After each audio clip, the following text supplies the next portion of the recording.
A time has passed, a time that, unfortunately, younger gamers will most likely never experience. A time when your quarter went a long way, a time when arcade machines weren't full of quarter pushers and ticket machines so you could get some crappy ass prize from China. Of course, I am speaking of the video game arcades of the 1980s and the 1990s, and it was a legendary time to be alive for gamers. Many games from this era never made it to home console, and if it weren't for the fans, many of them would be lost forever and stuck in time. One of the best of them was a beat-em-up called Ninja Baseball Batman by IREM, released in 1993. Strap yourselves in, let's take a dive into one of my favorite games from the arcade era on World of Beat-em-Ups.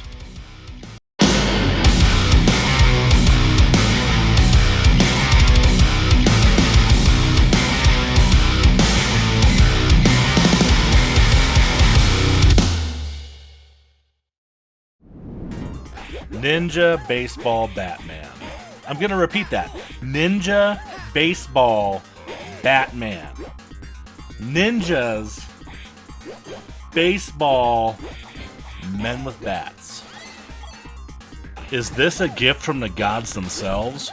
No, but thanks to one man and some very Japanese programmers, this marriage of early 90s tropes gave us one of the best brawlers of all time, at least according to me.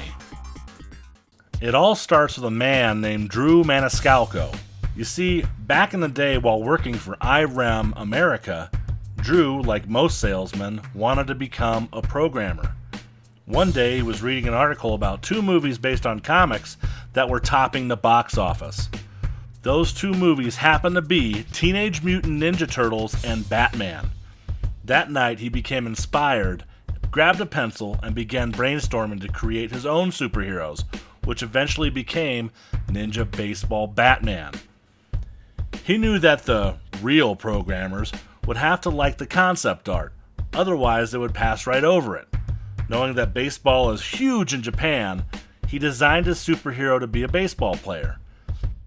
He had his uniform, but still needed a weapon. Well, what better weapon than a baseball bat? He blended in a ninja theme because ninjas were hot at the time, and anything with a ninja on it was deemed cool or in.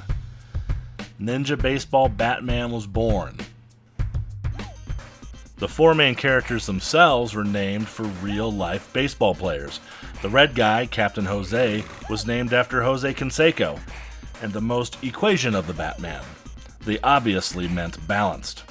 Twin Bat's Rhino, the green ninja, is named after Ryan Sandberg and is definitely the fastest with his nunchuck mini-bats.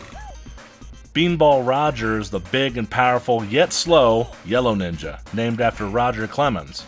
And finally, Stick Straw, the Donatello of the group, has the longest reach with his baseball bat bow staff and was named after Darryl Strawberry. They each represent a different color, much like the Ninja Turtles, and they fit incredibly well into the colorful environments. The story opens up with a mysterious person stealing the golden statue of Babe Ruth, and the commissioner of the Ninja Baseball League has summoned you to find it.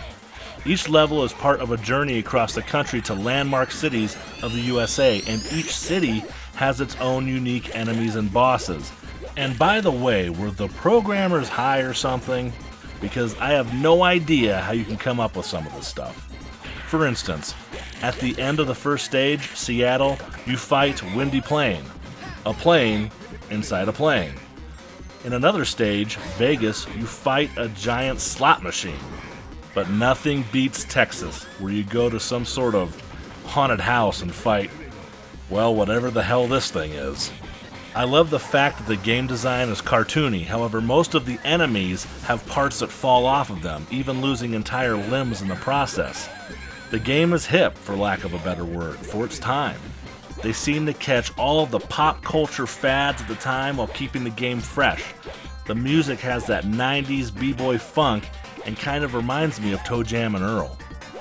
Now, a lot of thought was put into the sprite animations, and each character and most of the enemies have their own unique freezing, burning, and electrifying animations.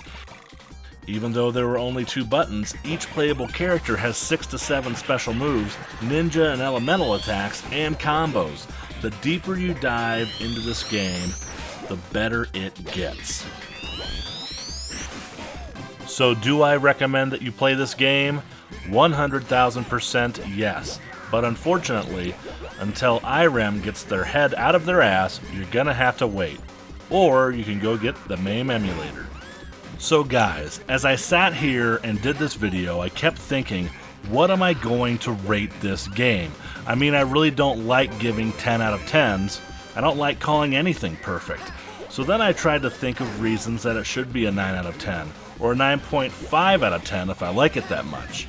And this isn't a serious scale, I don't run a gaming magazine here, but I could not find any reasons for me, myself, not to like this game. So this game, in my opinion, is a 10 out of 10.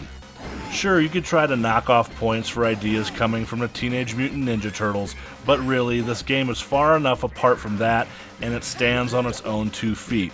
And it really is one of my favorite games of all time, and I couldn't wait to show it to you guys. I would like to give a special thanks to Drew Maniscalco himself for getting back to me and telling me the story of his game. He also provided some of the pictures and sketches that were shown in this video. And most of all, thank you all for watching. The goal of this channel is for fellow video game fans to unite, share their knowledge, and build a community. So please like, comment, and subscribe. Hit the bell for notifications, and I'll see ya next video.